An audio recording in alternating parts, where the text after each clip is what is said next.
वेतन में जीएसटी काटल जाए छे, यह जुलूम छे, ए जुलूम के रोकल जाए। भेले ना आप? हाँ, ठीक भेले। हो गेला कते बजे यही बजे। चलिए माननीय मंत्री। निकल गई है। सभापति महोदय, संविदा जो थर्ड पार्टी बेल्ट्रॉन के द्वारा थर्ड पार्टी के द्वारा आंगनवाड़ी कार्यकर्ताओं को नियमित करने की बात हो या आंगनवाड़ी कार्यकर्ताओं के मानदेय की बात हो, लगातार आंगनवाड़ी बहनों के द्वारा संघर्ष किया जा रहा है। उसी को लेकर एक बड़ी अपडेट निकल के आई है जो कि आप सभी आंगनवाड़ी बहनों के लिए काफी महत्वपूर्ण होने वाली है। आज के इस वीडियो में हम उसी अपडेट के बारे में बात करने वाले हैं। उनका पेमेंट किया जाता है और संविदा शर्त में लिखा हुआ है कि उनको एक काटा जाएगा और सरकार को देय होगा, जो सरकार द्वारा दिया जाता है।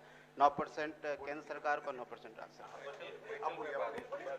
माननीय सभापति महोदय, यह तो संविधान में लिखा नहीं जदीन हो तब मजबूरी में लिख दल के, लेकिन वेतन में जीएसटी कटौती हो छे, किनको वेतन से जीएसटी कटौती नहीं हो छे, लेकिन संविदा कर्मी के जीएसटी से काटल जाए, ऐ जुल्म के रोका के अनुरोध करो हम आगे माध्यम से मंत्री जी के, कम से कम वेतन में जीएसटी के कटौती नहीं हो।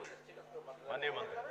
अब ये जीएसटी की बात माननीय सदस्य कह रहे हैं, तो मुझे तो लगता है जो वेतन है, वेतन और पारिश्रमिक से कदापि जीएसटी की कटौती नहीं होनी चाहिए। मुझे लगता है कहीं न कहीं विभागीय खामी है, विभागीय त्रुटि है। इसको मंत्री महोदय एक बार दिखवा लें, क्योंकि वेतन से काटा जाना हमको नहीं लगता है ये।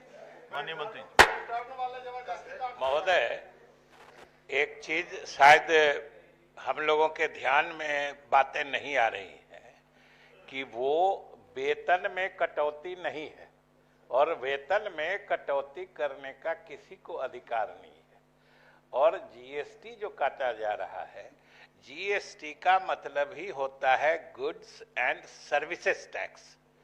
ये जो सर्विस प्रदाता होते हैं, जो सरकार को सर्विस दे के मुनाफा कमाते हैं, ये सर्विस जो वो प्रोवाइड करते हैं, सर्विस देते हैं, उस सर्विस पर टैक्स लगता है। ये तो सर्विस प्रोवाइडर एजेंसी के लोग जो हैं उनके और जिनको वो एम्प्लॉय या रिक्रूट करते हैं उनके बीच की बात है ना। हम लोग तो सर्विस प्रोवाइडर से जीएसटी लेते हैं और सब लोग जानते हैं, सभी पार्टी के सभी दल की सहमति से, सभी सरकारों की सहमति से माल एवं सेवा कर अधिनियम पूरे देश में लागू हुआ है और इसको लागू करने के पीछे मंशा ही यही थी कि पहले हम लोग सिर्फ गुड्स टैक्स देते थे, बेचने का सेल्स टैक्स, वैट, ये सब था, लेकिन सर्विसेज जो सेवा प्रदाता है, आज तो कोचिंग जो सर्विस दे रहे हैं उन पर भी टैक्स लग रहा है, जो बैंक्वेट हॉल्स, मैरिज हॉल्स बनाए गए हैं, वो जो सर्विस दे के मुनाफा कमाते हैं उस पर भी टैक्स लगता है। तो ये सर्विस पर टैक्स लगता है, न कि किसी के वेतन या किसी दूसरे चीज।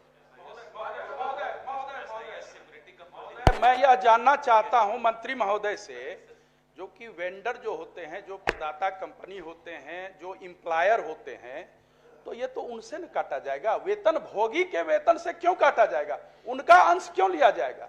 एम्प्लॉय का अंश नहीं काटा जाना चाहिए। प्रश्न तो यही है, एम्प्लॉयर का काटा जाना चाहिए। और मंत्री महोदय के जवाब से यही परिलक्षित हो रहा है, जो कि ये वेंडर को देना है जीएसटी, सही है, वेंडर को देना है प्रदाता कंपनी को, चूंकि यही एग्रीमेंट होता है, एमओयू होता है सरकार से।